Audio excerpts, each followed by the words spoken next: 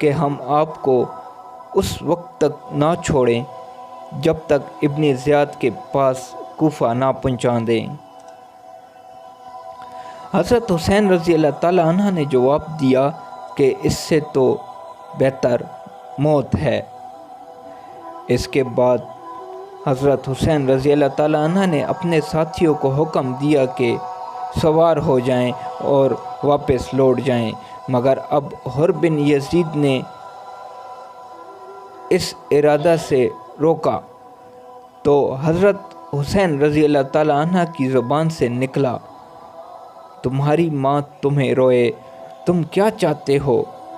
حر بن یزید نے کہا کہ باخدا اگر تمہارے سوا کوئی دوسرا آدمی میری ماں کا نام لیتا تو میں اسے بتا دیتا اور اس کی ماں کا اسی طرح ذکر کرتا، لیکن تمہاری ماں کو برائی کے ساتھ ذکر کرنا کسی کی قدرت میں نہیں۔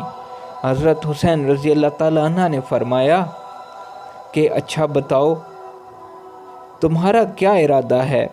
حر بن یزید نے کہا کہ ارادہ یہ ہے کہ آپ کو ابن زیاد کے پاس پہنچا دوں۔ حضرت حسین رضی اللہ تعالیٰ عنہ نے فرمایا تو پھر میں تمہارے ساتھ ہرگز نہ جاؤں گا۔ حر نے کہا کہ تو پھر میں باخدا آپ کو نہ چھوڑوں گا۔ کچھ دیر تک یہی رد و کد ہوتی رہی۔ پھر حر نے کہا کہ مجھے آپ سے قتال کرنے کا حکم نہیں دیا گیا، بلکہ حکم یہ ہے کہ میں آپ سے اس وقت تک جدا نہ ہوں جب تک آپ کو کوفہ نہ پہنچا دوں۔ اس لیے آپ ایسا کر سکتے ہیں کہ کوئی ایسا راستہ اختیار کریں جو نہ کوفہ پہنچائے اور نہ مدینہ، یہاں تک کہ میں ابن زیاد کو خط لکھوں اور آپ بھی یزید کو یا ابن زیاد کو خط لکھیں۔ شاید اللہ تعالیٰ میرے لیے کوئی ایسا مخلص پیدا کر دیں کہ میں آپ کے مقاتلہ اور آپ کی ایذا سے بچ جاؤں۔ اس لیے حضرت حسین رضی اللہ تعالیٰ عنہ نے عزیب اور قادسیہ کے راستہ سے بائیں جانب چلنا شروع کر دیا اور حر ماں اپنی لشکر کے ان کے ساتھ چلتا رہا۔ اسی اثناء میں حضرت حسین رضی اللہ تعالیٰ عنہ نے پھر ایک خطبہ دیا جس میں حمد و ثنا کے بعد فرمایا، اے لوگو، رسول اللہ صلی اللہ علیہ وآلہ وسلم نے فرمایا کہ جو شخص کسی ایسے بادشاہ کو دیکھے جو اللہ کے حرام کو حلال سمجھے اور اللہ کے عہد کو توڑ دے، سنت رسول اللہ صلی اللہ علیہ وآلہ وسلم کی مخالفت کرے، اللہ کے بندوں کے ساتھ گناہ اور ظلم و عدوان کا معاملہ کرے، اور یہ شخص اس کے ایسے افعال و اعمال دیکھنے کے باوجود کسی قول یا فعل سے اس کی مخالفت نہ کرے تو اللہ تعالیٰ کے ذمہ ہے کہ اس کو بھی اسی ظالم بادشاہ کے ساتھ اسی کے مقام دوزخ میں پہنچا دے۔ آپ کو یہ بھی معلوم ہے کہ یزید اور اس کے امراء و حکام نے شیطان کی پیروی کو اختیار کر رکھا ہے اور رحمان کی اطاعت کو چھوڑ بیٹھے ہیں اور زمین میں فساد پھیلایا، حدود الہی کو معطل کر دیا، اسلامی بیت المال کو اپنے ملکیت سمجھ لیا ہے، اللہ کے حرام کو حلال کر ڈالا اور حلال کو حرام ٹھہرا دیا، اور میں دوسروں سے زیادہ حقدار ہوں، اور میرے پاس تمہارے خطوط اور وفود تمہاری بیعت کا پیغام لے کر پہنچے ہیں، اور یہ کہ تم میرا ساتھ نہ چھوڑو اور میری جان کو اپنی جانوں کے برابر سمجھو گے۔ اب اگر تم اپنی بیعت پر قائم ہو تو ہدایت پاؤ گے۔ میں رسول کریم صلی اللہ علیہ وآلہ وسلم کی لخت جگر فاطمہ کا بیٹا ہوں۔ میری جان آپ لوگوں کی جانوں کے ساتھ اور میرے اہل عیال آپ لوگوں کے اہل و عیال کے ساتھ، تم لوگوں کو میرا اتباع کرنا چاہیے، اور اگر تم ایسا نہیں کرتے بلکہ میری بیعت کو توڑتے ہو اور میرے عہد سے پھر جاتے ہو تو وہ تم لوگوں سے کچھ بعید نہیں، کیونکہ یہی کام تم میرے باپ علی رضی اللہ تعالیٰ عنہ اور میرے بھائی حضرت حسن رضی اللہ تعالیٰ عنہ اور چچا زاد بھائی مسلم بن عقیل رضی اللہ تعالیٰ عنہ کے ساتھ کر چکے ہو، اور وہ آدمی بڑا فریب میں ہے جو تمہارے عہد و پیمان سے دھوکہ کھائے، سو تم نے خود اپنا آخرت کا حصہ ضائع کر دیا اور اپنے حق میں ظلم کیا، اور جو شخص بیعت کر کے توڑتا ہے وہ اپنا نقصان کرتا ہے، اور قریب ہے کہ اللہ تعالیٰ مجھے تم سے مستغنی فرما دیں۔ وسلام۔ خود ابن یزید نے خطبہ سن کر کہا کہ میں آپ کو اپنی جان کے بارے میں خدا کی قسم دیتا ہوں، کیونکہ میں یقین کے ساتھ جانتا ہوں کہ اگر آپ قتال کر دیں گے تو قتل کیے جائیں گے۔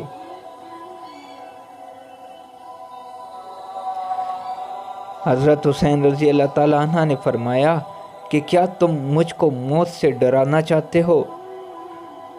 جو میں کہہ رہا ہوں اس پر توجہ نہیں دیتے۔ میں آپ کے جواب میں صرف وہی کہہ سکتا ہوں جو رسول اللہ صلی اللہ علیہ وآلہ وسلم کی امداد کے لیے نکلنے والے ایک صحابی نے اپنے بھائی کی نصیحت کے جواب میں کہا تھا۔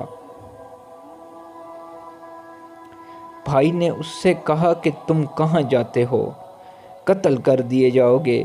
تو اس صحابی نے جواب میں یہ شعر پڑھے، یعنی میں اپنے ارادہ کو پورا کروں گا، اور موت میں کسی جوان کے لیے کوئی آر نہیں جبکہ اس کی نیت خیر ہو اور مسلمان ہو کر جہاد کر رہا ہو۔